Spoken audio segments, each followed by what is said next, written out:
सदर योजनेची सुरुवातीला अर्ज करण्याची मुदत 1 जुलै ते 15 जुलै 2024 पर्यंत होती। या मर्यादेत आता सरकारने सुधारणा केलेली आहे आणि आता सदर मुदत 2 महिने ठेवण्यात आलेली आहे, म्हणजे 1 जुलै ते 31 ऑगस्ट पर्यंत 2024 पर्यंत 31 ऑगस्ट 2024 पर्यंत लाभार्थी महिलांना अर्ज करता येईल। तसेच 31 ऑगस्ट 2024 पर्यंत अर्ज करण्यात आलेल्या लाभार्थी महिलांना जर एखाद्या महिलेने 30 ऑगस्टला अर्ज केलेला असेल तर तिला लाभ मात्र 1 जुलै 2024 पासून दरमहा 1500 रुपये अशा पद्धतीने देण्यात येईल। म्हणजे जरी काहींना उशीर झाला, कारण आम्ही आता बघतोय बहुतेक ठिकाणी एवढी गर्दी होतीये, आमदारांनी पण सांगितलं, अनेक मंत्री महोदयांनी सांगितलं की गर्दी जास्त होती, महिलांना असं वाटतं की 15 दिवसात आपलं नाव तिथं गेलं पाहिजे, त्याच्याकरता तिथं गर्दी होऊ नये, त्यांना तिथं त्रास होऊ नये, याकरता खबरदारी म्हणून राज्य सरकारने हा निर्णय घेतला आहे। या योजनेमध्ये पात्रतेमध्ये देखील अधिवास प्रमाणपत्र आवश्यक असल्याचं नमूद करण्यात आलं होतं। आता लाभार्थी महिलेकडे अधिवास प्रमाणपत्र उपलब्ध नसेल, त्याऐवजी 15 वर्षापूर्वीचं तिचं रेशन कार्ड असेल किंवा मतदार ओळखपत्र असेल किंवा शाळा सोडल्याचा तिच्याकडं प्रमाणपत्र असेल किंवा जन्म झाल्याचा दाखला असेल, यापैकी कोणतेही ओळखपत्र हे प्रमाणपत्र ग्राह्य धरण्यात येणार आहे। त्याच्यामुळं तो एक त्यांना रिलीफ मिळेल। आणि मागे आम्ही या योजनेमध्ये 5 एकर असणाऱ्यांनाच ही योजना द्यायचं असं ठरवलेलं होतं, परंतु 2.5 लाखाची अट आहे, पण 5 एकराची अट काढून टाकली, कारण आपल्या महाराष्ट्रात जिरायत भागामध्ये काहींचं 7 एकर 8 एकर क्षेत्र असतं, पावसावर अवलंबून असतं, त्यांना उत्पन्नही जास्त मिळत नाही, म्हणून आता ही 5 एकर शेतीची अट देखील वगळण्यात आलेली आहे। सदर योजनेचा लाभार्थी महिलांचा वयोगट आम्ही सुरुवातीला सांगितलं ते वय वर्ष 21 ते 60 होता, आता वय वर्ष 21 ते 65 वर्ष वयोगट करण्यात आलेला आहे। त्याच्यामुळे हा एक बदल करण्यात केलेला आहे।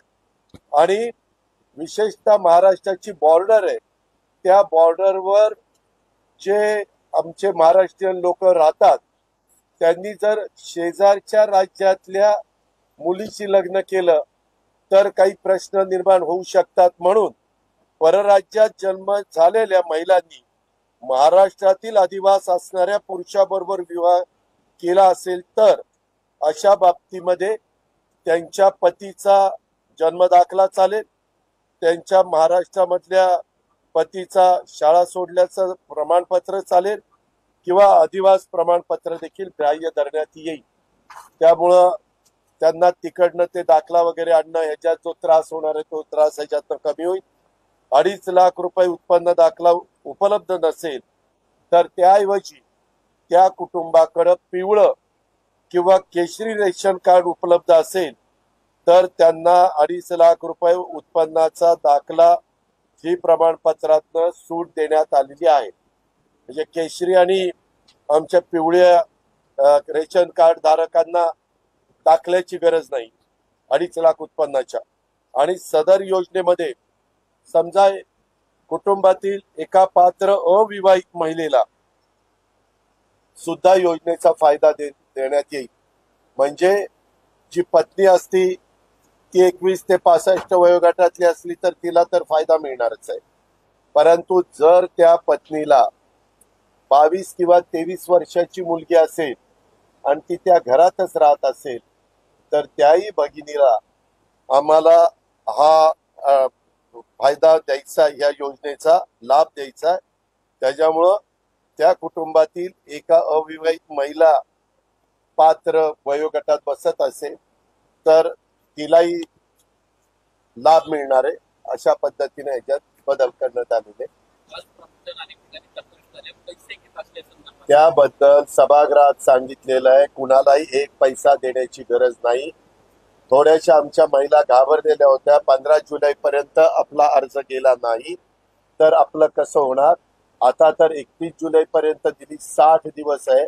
आणि जरी यदा कदाचित तिचा अर्ज हा ऑगस्ट मध्ये मंजूर झाला तरी देखील तिला जुलै आणि ऑगस्टचे 3,000 रुपये त्या ठिकाणी मिळणार आहेत. आणि हे साधारण आम्ही 15 ऑगस्ट ते रक्षाबंधन 19 ऑगस्ट आहे, 15 ते 19 पर्यंतच आम्हाला हा त्यांचा जो काही लाभ आहे तो लाभ आम्ही वितरित करणार. दादा, या योजनेच्या ज्या अटी शर्ती सरकारने पहिल्या निश्चित केलेल्या होत्या त्या आता शिथिल करण्यात आलेल्या आहेत. त्यामुळे विरोधकांनी जो आरोप केलेला होता की लाभार्थीची संख्या कुठेतरी घटेल, त्याचा फायदा आता कशा पद्धतीने होतो? ह्याच्यामध्ये लाभार्थी वगैरे काही नाही. आम्हाला खरोखरीच आमच्या मातेला, भगिनीला, आमच्या मुलींना ह्याचा लाभ द्यायचा होता. परंतु एखादी नवी योजना आली तर पहिल्यांदा निर्णय घेताना काही त्याच्यामध्ये त्रुटी राहतात. आमच्या लक्षात आलं, आमच्या महायुतीच्या अनेक आमदारांनी ही अडचण सांगितली. त्या खात्याचे मंत्री आदिती तटकरे यांनी हे प्रश्न निर्माण झालेत असं सांगितलं. त्याच्यामुळे आज मुख्यमंत्री, दोन्ही उपमुख्यमंत्री आणि महिला बालविकास मंत्र्यांनी ठरवलेलं होतं की सगळ्या अधिकारी वर्गाला घेऊन ह्याच्यात काही चेंजेस करायचे. ते चेंजेस केले, ते सभागृहामध्ये आपण तिथं सांगितले, तिथं फ्लोअरवर आणले.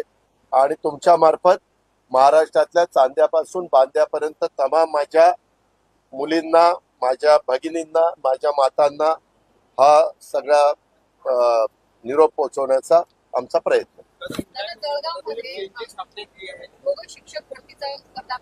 आता त्याबद्दल सगळं चाललेलं आहे, सारखं काहीतरी ते काढू नका. ह्याच्याबद्दल जी काही चुका झालेल्या असतील त्यांच्यावर अतिशय कडक अशा प्रकारची कारवाई केली जाईल. जे दोषी असेल त्यांना कुठल्याही पाठीशी घातलं जाणार नाही.